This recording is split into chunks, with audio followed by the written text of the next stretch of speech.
بسم اللہ الرحمن الرحیم۔ شروع کرتی ہوں اللہ کے بابرکت نام سے جو بڑا مہربان نہایت رحم کرنے والا ہے۔ السلام علیکم۔ آپ کے لیے آج کچھ انمول موتی لے کے حاضر خدمت ہوں۔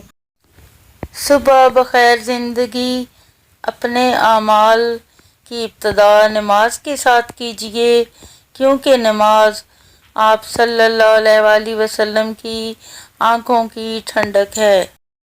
چھینکنے کے آداب۔ حضرت ابو ہریرہ رضی اللہ عنہ فرماتے ہیں کہ نبی اکرم صلی اللہ علیہ وآلہ وسلم کو جب چھینک آتی تھی تو اپنے ہاتھ سے یا اپنے کپڑے سے منہ ڈھانپ لیتے اور اپنی آواز کو دھیمی کرتے۔ زندگی ایک بار ملتی ہے، سراسر غلط تصور ہے۔ زندگی تو ہر روز ملتی ہے، دراصل موت صرف ایک بار ملتی ہے۔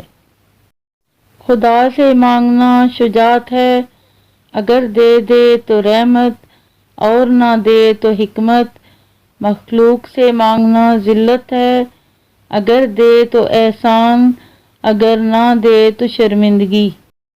استغفار کی کثرت رزق کو کھینچ لاتی ہے، نظروں کی حفاظت حکمت، دانائی اور فراست کو کھینچ لاتی ہے۔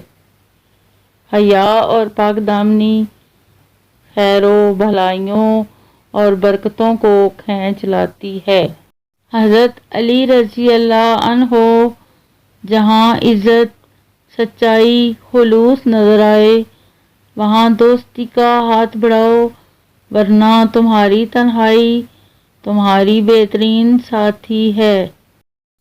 ہمیشہ یہی سوچ رکھو کہ مجھے میرے اللہ نے بہت کچھ دیا ہے، اگر مجھے میرے اعمال کے مطابق ملتا تو میرے پاس کچھ نہ ہوتا۔ آنسو وہ خاموش دعائیں ہیں جس کو اللہ نہ صرف سنتا ہے بلکہ ان کی قبولیت کا وقت بھی مقرر کر دیتا ہے۔